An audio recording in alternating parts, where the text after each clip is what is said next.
So now we're under the 900 block of the gallery. This is a lovely space. A lot of air and light. Yeah, it's great.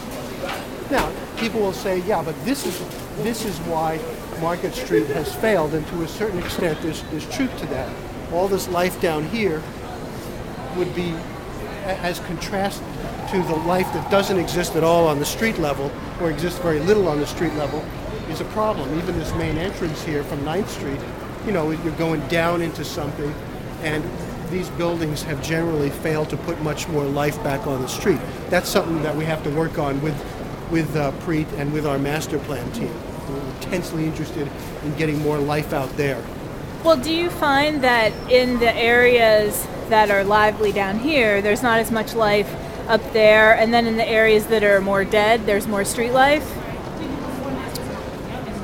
Generally, yes, but I wouldn't say it's exclusively yes. Okay.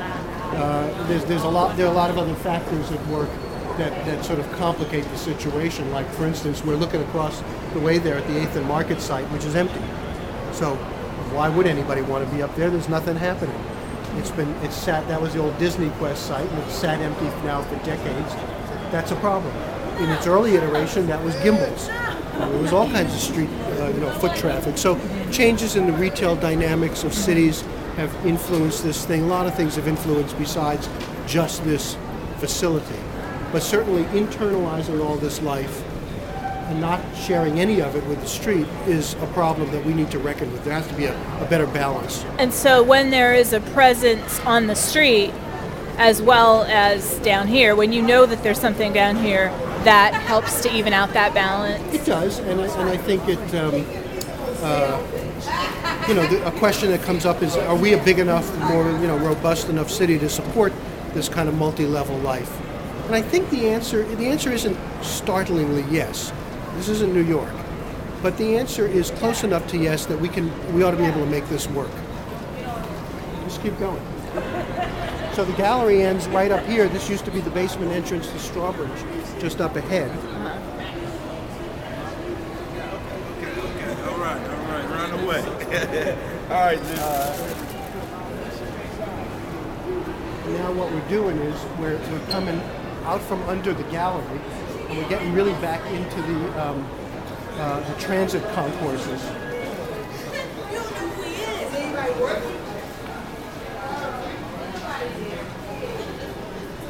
And to my memory, these food markets have been here for a very long time. I think since the beginning of the gallery. And again, you can see that they're pretty successful.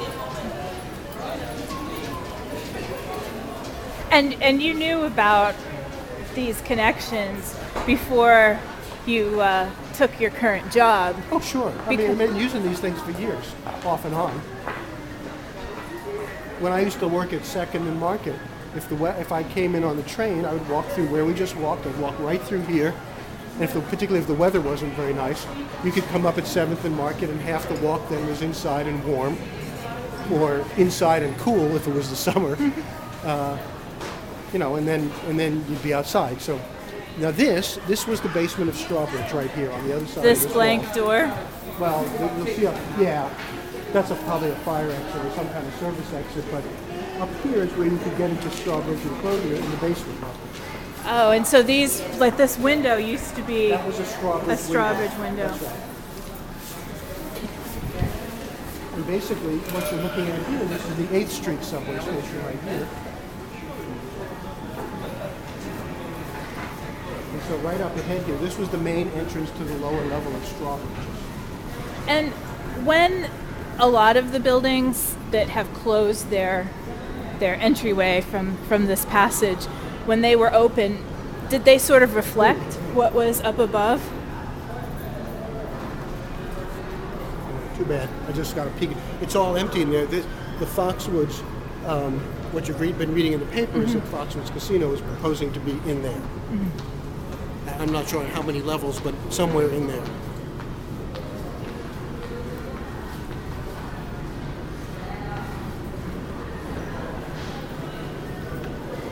Which will probably introduce more life into this concourse.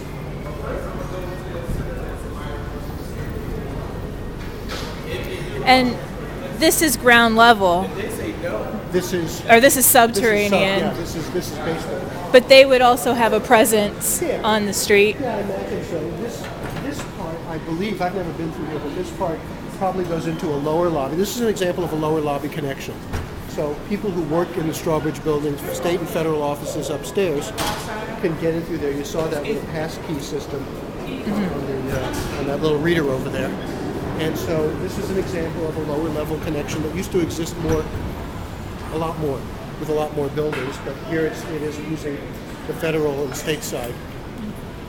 When did the lower level connections start to close? Probably in the 70s, I think. When I was using the PSFS one well into the 80s. We moved from PSFS in 86, so it was still active at that point.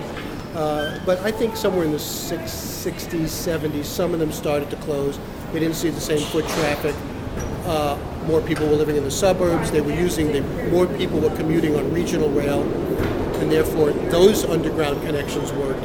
But the ones that were pure city rail, like the South Broad Street Concourse, started to fall off. And now that, there's a whole push now to have development that's related to transit and to make transit more useful.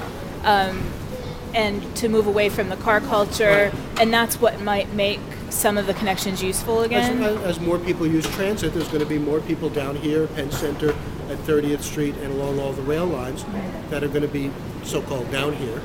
And that's just what's going to make all this more useful and productive. More foot traffic, more likelihood that there'll be retail or some kind of uses to serve that foot traffic, become safer as a result.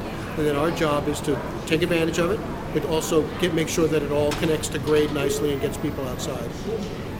Should we keep going? Yep. Oh, look, it's the old seal. Yeah. It's still here.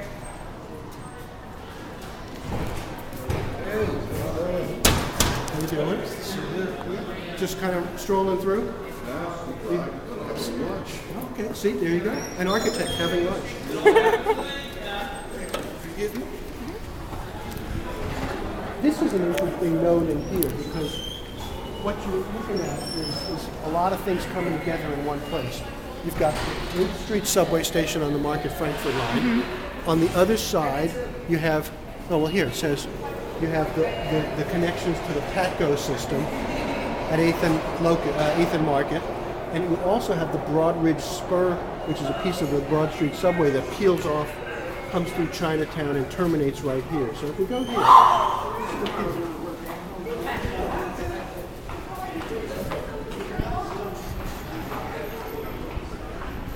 Here's a little map of it.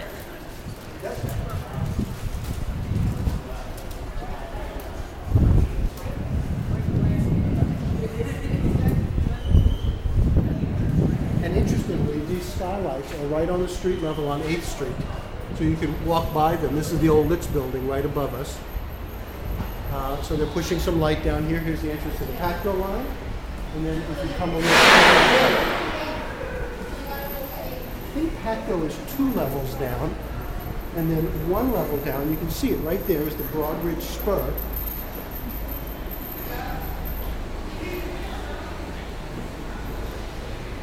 There it is, and this is its terminus. The end of the line. So you can take this train from North Philadelphia, from Fern Rock, and if you get on the Broad Ridge piece of it, it comes right down Broad Street, and at Fairmount, it peels off and goes underneath Ridge Ave, and it ends right here. And see, it's used, there's people on it.